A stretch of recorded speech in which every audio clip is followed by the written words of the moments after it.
চাকরি থেকে ব্যবসা হাজার গুণে ভালো। দেখেন এখানে হচ্ছে আপনার 2 টাকা লস গেল, আপনার নিজের গেল, 2 টাকা আর্ন হলো, নিজের আসলো। বাট কিছু কিছু সময় এমন হয় আল্লাহ আপনাকে এমন রহমত দেয়, সারাদিনে সেল নাই, লাস্টে ক্লোজ করার আগে 1 ঘন্টা আগে আপনার সারাদিনে 5-10 হাজার সেল হয়ে যায়। এটা আমার সাথেও ঘটছে। যেমন গতকাল রাত্রেই আমার সারাদিনে সেল নাই, 2টা সেল। রাত্রে হুট করে 10:30টার সময় 3টা ক্লায়েন্ট আসলো, আমার থেকে 4,000 টাকার মাল নিয়ে চলে গেল। ওইখানে প্রায় আমার প্রফিট হচ্ছে 1300 থেকে 1400 টাকা, যেটা আমি এখানে আমার যেখানে জব করতাম ওইখানে আমি এক মাসও কিন্তু আপনার 30,000 টাকাও আমি উঠাতে পারতাম না। আর এখানে আমি 1300 টাকা পাই গেছি। অলরেডি মাসে আমার 40,000 টাকা প্লাস স্যালারি কাউন্ট হয়ে গেছে। দেখেন গত 2 মাস আগেও আমার অফিসে এসি ছিল, এসির নিচে বসে আমি কাজ করতাম, আর এখন ফুটপাতে নেমে আমি ব্যবসা করছি। এর মানে এই না যে আমি ছোট হয়ে গেছি। রমজানের মধ্যে আমি এর থেকে আরও 3 গুণ বেশি মাল করে ফেলবো। এটা আল্লাহর উপর ভরসা রেখে এবং নিজের কনফিডেন্সে আমার বিশ্বাস আমি পারবো। ভাই এই ফুটপাতে হচ্ছে আমার অফিস, আর এই ফুটপাতে আমার কোনো এসি লাগবে না। এই ফুটপাতে যে ঠান্ডা বাতাস এটাই আমার এসি, এই ফুটপাতে যে গরম বাতাস এটাই হচ্ছে আমার গরম এসি, গরম বাতাস। এই ফুটপাতে যারা আসে আমার সাথে এরাই আমার পরিবার, এরাই আমার টিম। এটা তো আমার ইচ্ছা, আমি কখনোই কারো আন্ডারে কাজ করবো না, আমি অনেক বড় কিছু হব। এই ফুটপাতে টাকা দিয়ে আমার পরিবার চলে। চাকরি যখন ছেড়ে দিছি আসলে ভয় লাগার থেকে সাহসটা বেশি ছিল, যার কারণে ভয় লাগে নাই। বিকজ আমি নিজে কিছু করতে পারবো এই কনফিডেন্সটা আমার কাছে সবসময় থাকে এবং আল্লাহর উপর ভরসা রেখে আমি যা কিছু করি। দেখেন আমি যখন অফিসে কাজ করছি থেকে যখন ফুটপাতে চলে আসছি, এমন না যে আমি ছোট হয়ে গেছি, এমন না। আমার মনে হচ্ছে আমি অনেক বড় হয়েছি। বিকজ আমার যেই কথা বলতেছি, কনভারসেশন করতেছি, কাস্টমার কনভার্স হচ্ছে, আমার প্রোডাক্ট নিচ্ছে, আমার প্রফিট হচ্ছে। আসলে যখন চাকরি ছেড়ে দিই তখন আমি অনেক ডিপ্রেশনে ছিলাম, কি করব। সো অনেক দিনে ছিলাম, প্রায় 1.5 মাসের মতো। পর হুট করে একটা প্ল্যান আসলো সামনে, যেহেতু তুমি লাভটা আরও বড় করে তুমি নিজে মাল উঠাও। যখন আমাকে 2,000 টাকার মাল, 2,000 থেকে আমি 3,000 করেছি। 3,000 পর থেকে আজকে আমি এই সবগুলো মাল আমি নিজের লাভের টাকা দিয়ে আমি করে ফেলছি এবং ইনশাল্লাহ।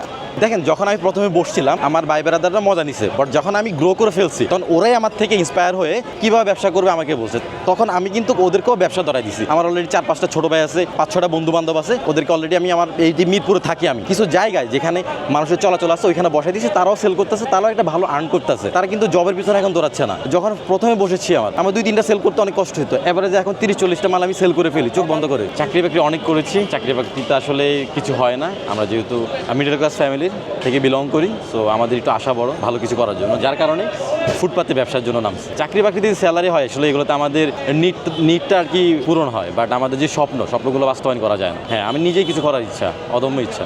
আমি কিছু বাংলাদেশের ক্লথিং ব্র্যান্ডের সাথে কাজ করেছি এবং কিছু শপে কাজ করেছি এবং কিছু প্রাইভেট কোম্পানিতে জব করেছি, সেলস এক্সিকিউটিভ হিসাবে করেছি।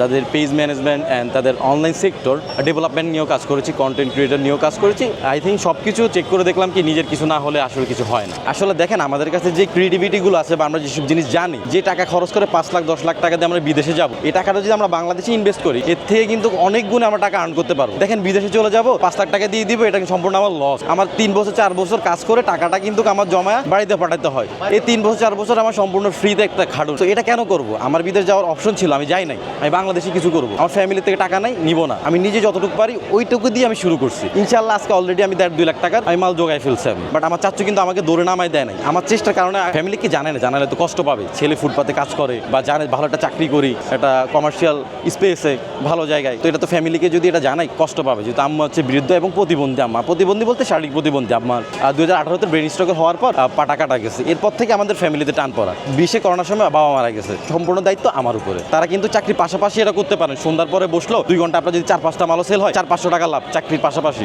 500 টাকা লাভ হলে 15,000 টাকা। ওরা কিন্তু আমার থেকে মাল নিয়ে বিভিন্ন জায়গায় বসে। ওরা কি করে জানেন? বিভিন্ন শোরুমে গিয়ে মার্কেটিং করে ওইখানে কিন্তু ওরা আমার প্রোডাক্টগুলো ঢুকাই দিচ্ছে। একটা আমার ছোট ভাই কি করছে জানেন ভাইয়া? ওর বাড়ি হচ্ছে চাঁদপুরে। ও আমার এখান থেকে কিছু স্যাম্পল নিয়ে গিয়ে 3,000 পিস মাল সেল করে ফেলছে 4 দিনে। আমি তো পুরোই অবাক, কিভাবে করলাম? এবং ওর মার্কেটিং কিছু জানতো, যার কারণে ও কনভিন্স করে 3 থেকে 4,000 পিস মাল সেল করে ফেলছে। আমার হিসাব নাই, যা বিক্রি হয় সম্পূর্ণ লাভ ওদের। আমি টোটাল ওদেরকে একটা প্রাইস ধরে দিই, ওর উপরে যা বেচতে পারে সব ওরা নিয়ে নেয়। লোকসানের তো কোনো ভয়ে নাই, নিশ্চিন্তে ব্যবসা করে ওরা। ঠকানোর তো কোনো রিজনই নাই ভাইয়া।